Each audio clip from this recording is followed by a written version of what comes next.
অনেক লোকেরই কনফিউশন আছে। আমি যে কথাগুলো বলছি সে কথাগুলো আমি বাংলায় বলছি, আবার ইংরেজিতে বলছি। যে অ্যাজমা কি আদৌ ভালো হয়? হ্যাঁ, হয়, যদি আমরা জানি কারণটা কি। এটার জন্য টেস্ট রয়েছে এবং এটা অ্যালার্জি টেস্ট বলা হয়। প্রাথমিকভাবে এই টেস্টটি একটি ইমার্কের কনসার্ন 1958 তৈরি করে। দ্বিতীয়বার এটি অনেক দিন পর্যন্ত কেউ তৈরি করতে পারেনি এবং একটা ভ্যাকসিনও, স্পেসিফিক ভ্যাকসিনও তৈরি করা হয়, মাইট স্পেসিফিক ভ্যাকসিন। দ্বিতীয়বার আরেকটি জার্মান ফার্ম করেন, আমি সেখানে কাজ করেছি, দীর্ঘ সময় কাজ করেছি। বাংলাদেশের প্রায় 27 রকম শুধু ঘাস নিয়েই কাজ করেছি। এই ঘাস বলুন, খড়কুটো বলুন, বাঁশের ফুল বলুন, এমনকি কাঁঠালের মতন একটা জিনিসও বলুন, ঝাউ গাছ বলুন, বাবলা গাছ বলুন, অ্যাকাশিয়া বলুন, সব কিছুতেই কিন্তু যেগুলোর মধ্যে আপনার গ্লাইকোপ্রোটিন আছে তাতে অ্যালার্জি হয়। অ্যালার্জি হয় আপনার খাদ্যের মধ্যে, খাবারের ভগ্নাংশ যেটা মাটিতে পড়ে শুকিয়ে বাতাসে ভাসে সেটার মধ্যে, ঘরের মাদের কথা বলছি। আমি প্রকৃতপক্ষে ইনহাউস পলিউশন নিয়ে দীর্ঘ সময় কাজ করেছি এবং কাজ করেছি এনআইডি অর্থাৎ national institute of allergy infectious ডিজিজের সাথে, কাজ করেছি অক্সফোর্ড ইউনিভার্সিটির সাথে, কাজ করেছি অন্যত্র। আমি এটা নিয়ে ব্যাপক কাজ করেছি এবং ভ্যাকসিন ডেভেলপমেন্টের সাথে জড়িত ছিলাম খুব খুব নিকটভাবে। একজন প্রফেসর ছিলেন, প্রফেসর নিস্ট, নেদারল্যান্ডের, তার কাছ থেকে শিক্ষা লাভ করেছিলাম প্রায় আজ থেকে 40 বছর আগে। এবং এই ভ্যাকসিন আমরা বাংলাদেশে প্রথম নিয়ে আসি। ভ্যাকসিনটি অত্যন্ত মূল্যবান বাংলাদেশের জন্য, যেহেতু আমি তাদের সাথে কাজ করেছি। একটা ন্যূনতম অ্যামাউন্ট তারা দিয়েছিল যে আমাদের দেশের লোকদের দেওয়ার জন্য। ভারতের গোয়াতে একটা সেন্টার ছিল, সেটা পরবর্তীতে এই মূল্যের জন্যই বন্ধ করে দেওয়া হয়েছে। তবে পরবর্তীতে আমি যেহেতু এশিয়া প্রধান ছিলাম, জাপানে এবং আরও দু একটা জায়গায়, থাইল্যান্ডে, আপনার মনে করেন এমনকি ফিলিপাইনেও চেষ্টা করেছি, আপনার এখানকার WHO যে প্রধান ছিলেন তার মাধ্যমে, এবং সেখানে আপনার এই অ্যাজমার ব্যাপারটা আমরা কাজ করার চেষ্টা করেছি। ঘরের ভিতরে অ্যাজমার সবচেয়ে বড় কারণ হলো মাইট নামক একটা পরজীবী, যেটা মানুষের আপনার চামড়া খেয়ে বেঁচে থাকে। লক্ষ লক্ষ মাইট আসে শরীরের কাছে। মাইট আপনার শরীর থেকে আপনার খেয়ে তারপর যে মল ত্যাগ করে, সে মলটি আপনার নাক দিয়ে যেয়ে অ্যালার্জি তৈরি করে। অনেক রকম মাইট রয়েছে মানুষের শরীরে, 2 রকম মাইট রয়েছে প্রধানত, এবং গরু, ছাগল এগুলোর গায়ে মাইট রয়েছে, খড়কুটোর মধ্যে মাইট রয়েছে, সর্বত্র আপনার মাইট রয়েছে। এবং এটা কমপক্ষে 5 রকম, মুখ্য 5 রকম আপনার মাইট রয়েছে। মাইট স্পেসিফিক অ্যালার্জি যেটা আমরা করেছি, এবং এটার দ্বারা আমরা AIT বলা যায়, অ্যালার্জি, যেটা ইমিউনোথেরাপি, অ্যালার্জি ইমিউনোথেরাপি, ওই মাইট স্পেসিফিক ওটার উপরে কাজ করে আজকে থেকে 20 বছর আগে, 20 বছরেরও বেশি হবে, 26 বছর আগে আমি জিনাতে একটা আর্টিকেল পাঠিয়েছিলাম। জিনা হল গ্লোবাল ইনিশিয়েটিভ অ্যাজমা, এবং সেখানে আমি দেখিয়েছিলাম যে মাইট স্পেসিফিক অ্যালার্জি যে আমরা যেটা ভ্যাকসিন দেই, সেটি অন্যান্য আপনার যে টোটাল যে আপনার যে অ্যালার্জি যেগুলো আছে সেগুলো কমাতে আপনার সাহায্য করে। এবং এবং এবং এই এই এই সাহায্য যেটি করে এটা বিস্ময়কর ব্যাপার। এবং আপনার মনে করেন এবং এটা বিস্ময়কর ব্যাপার। এবং এবং এটি আপনার এই এই এই এই কাজটি কিভাবে করে, কি প্রক্রিয়া করে সেটা জানা যায়নি। তবে ক্রস রিয়েক্টিভিটি বলে একটা কথা আছে এই অ্যালার্জিতে, অর্থাৎ যাদের যেমন ধরুন কলা খেলে অ্যালার্জি হয়, তাদের রাবারের গ্লাভসে অ্যালার্জি হয়। এইরকম ক্রস রিয়েক্টিভিটি আছে। যদিও ক্রস রিঅ্যাক্টিভিটির সম্পর্ক নেয় সেখানেও কিন্তু আমরা দেখেছি মাল্টি স্পেসিফিক অ্যালার্জি যে ভ্যাকসিন সেটা আপনার কাজ করে, এবং এটা বর্তমানে এটা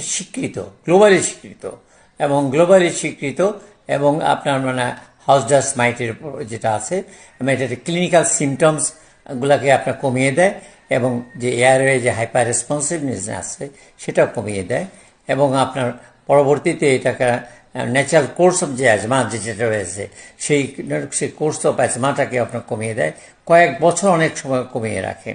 বাংলাদেশে প্রায় 5 লক্ষ লোককে আমরা ভ্যাকসিন দিয়েছি এবং আমরা অত্যন্ত সন্তোষজনক ফলাফল পেয়েছি। প্রায় 10 বছর ব্যাপী 13,400 রোগীর উপরে আমরা একটা ওপেন মেথডে আমরা এর উপর রিসার্চ করেছিলাম। এর উপর ফিল্ড লেভেল রিসার্চ এবং ট্রিটমেন্ট নামে একটি বইও বের করেছিলাম, এবং আমরা দেখেছি যে এই মাল্টি স্পেসিফিক অ্যালার্জি যেটা আমরা ট্রিটমেন্ট করছি এটা অত্যন্ত রোগীর জন্য উপযোগী, প্রোভাইডেড তারা যে এর একটা অনেকগুলো ভ্যাকসিন দিতে হয় এবং নির্দিষ্ট সময়সীমার মধ্যে ভ্যাকসিন দিতে হয়, সেটা তারা যদি মেনে চলেন তাহলে আপনারা অনেক উপকার পেতে পারবেন।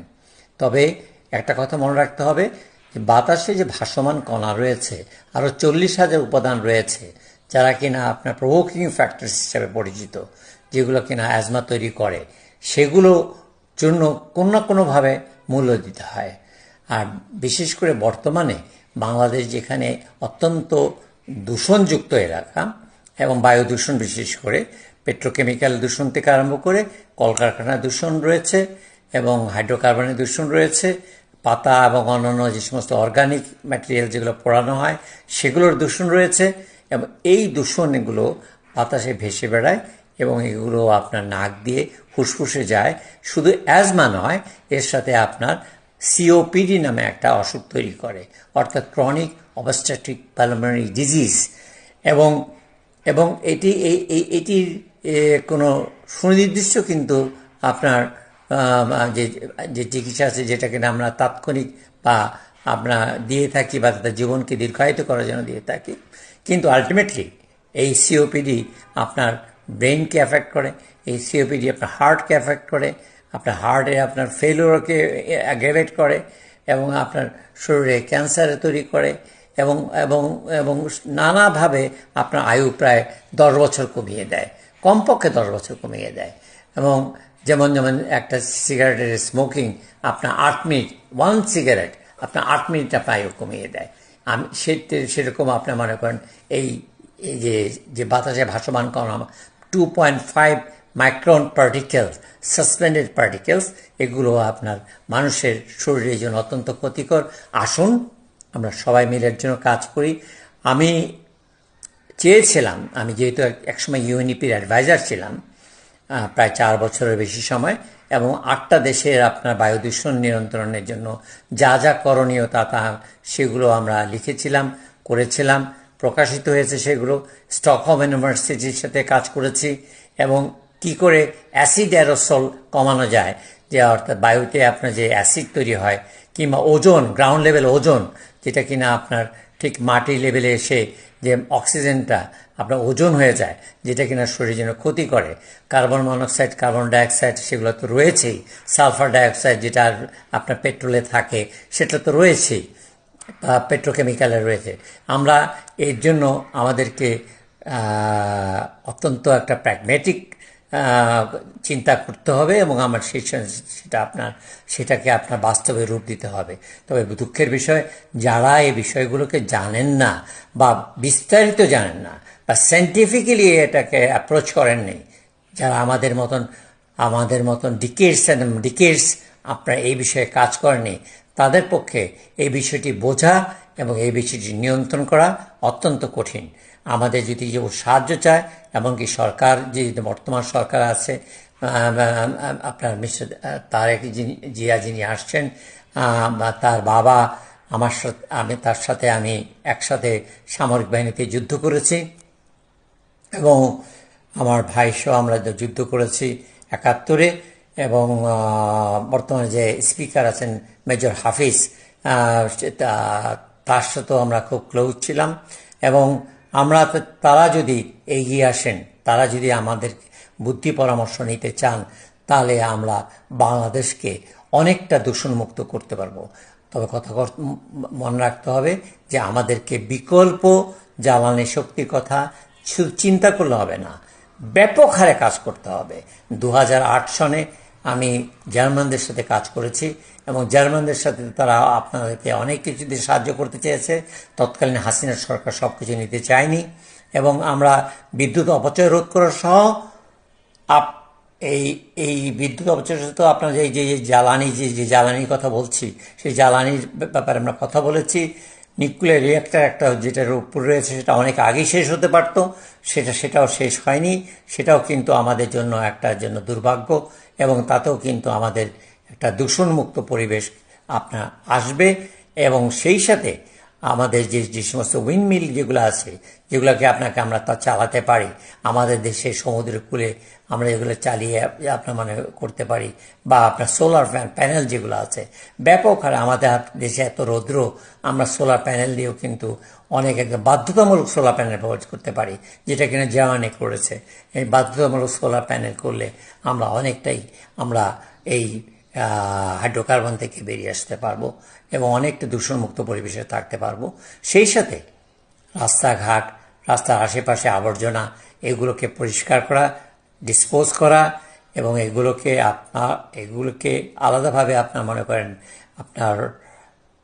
ইতিবাচকভাবে ব্যবহার করা, জমির উর্বরতা বৃদ্ধিতে, কিংবা নষ্ট পানিকে এটা রিসাইকেল করা, এগুলো কিন্তু সম্ভব। এর জন্য বিভিন্ন পদ্ধতি রয়েছে এবং সেই পদ্ধতিগুলো আমরা বলতে পারি এবং আমরা ডিফারেন্ট অ্যাশেস ব্যবহার করতে পারি, যেগুলোতে সয়েল রিমেডিয়েশন ব্যবহার করা যেতে পারে এবং সব মিলিয়ে মানুষের স্বাস্থ্য এবং একই সাথে দেশের অর্থনীতি, একই সাথে সামগ্রিক জনগণের স্বাস্থ্য আমরা অনেকটা উন্নত করতে পারি, আয়ু অনেকটা বাড়াতে পারি, জীবনকে অনেক সুন্দর করতে পারি। আসুন আমরা সবাই একসাথে কাজ করি এবং একই সাথে আমি চাই যে রাজনীতিবিদগণ আমাদের সাহায্য নিক এবং দেশকে একটি আমার একটা ডিম্যান্ড রয়েছে, হ্যাঁ, সেই ডিম্যান্ডটা হলো পিওর ব্রিদিং রাইট। আমার রাইটটা এটা কিন্তু রাইট, একেবারে পিওর ব্রিদিং রাইট, অর্থাৎ একেবারে বিশুদ্ধ বায়ু সেবনের অধিকার আমার জন্মগত। সেই পিওর ব্রিদিং রাইটটি প্রতিষ্ঠিত করতে যারা বাধা দিচ্ছে, বিশেষ করে উন্নত বিশ্ব, সেই উন্নত বিশ্বকে আমাদের রিপারেশন দিতে হবে এবং আমাদেরকে যারা এই পিওর ব্রিদিং রাইটের জন্য যে আমরা সাফার করছি সেখানে যেমন রিপারেশন দিতে হবে, তেমনি এটার জন্য যে গ্লোবাল ওয়ার্মিং হচ্ছে এবং গ্লোবাল ওয়ার্মিংয়ের জন্য যে সমস্ত মানুষ বাস্তুচ্যুত হচ্ছে তাদেরকে রিহ্যাব করার জন্য তাদেরকে অবশ্যই কাজ করতে হবে। শক্তভাবে আমরা বলি, আমরা সবাই শক্তভাবে এগুলো কথা বলি, জাতীয় ইস্যুতে কথা বলি। যেমন আমরা জাতীয় ইস্যুতে কথা বলেছি যারা সত্যিকারে পাকিস্তান 71-এ যুদ্ধাপরাধ করেছে, মানবতা বিরোধী অপরাধে গণহত্যা করেছে, 39 ক্রাইমস করেছে, তাদের যেমন বিচার চাই, তেমনি আমরা সবাই আমাদের দেশের জনগণের সুস্বাস্থ্য এবং আমাদের পাওনা আমরা যেটা পাকিস্তানের কাছে পাই, যেটা আমরা সারা পৃথিবীর কাছে পাই, যেটা আমরা এই রোহিঙ্গা ইস্যুতে আমরা যেটা পাই, সেই সব কিছু যেন আমরা পেতে পারি, তার জন্য আমাদেরকে সকলকে এক বাক্যে এক সুরে কথা বলতে হবে এবং স্মার্ট যারা আছেন তাদের সাহায্য নিতে হবে। একজন সোশ্যোলজিতে পাশ করে কিংবা জিওগ্রাফিতে পাশ করে তার পক্ষে কিন্তু এই কাজটি করা সম্ভব নয়। কাজেই অবশ্যই আমাদেরকে খুব স্পেসিফিক কাজ করতে হবে। ধন্যবাদ আপনারা সুন্দর থাকুন, সুস্থ থাকুন, ভালো থাকুন এবং আপনারা দৃঢ় ইচ্ছা নিয়ে বেঁচে থাকার চেষ্টা করুন। ধন্যবাদ।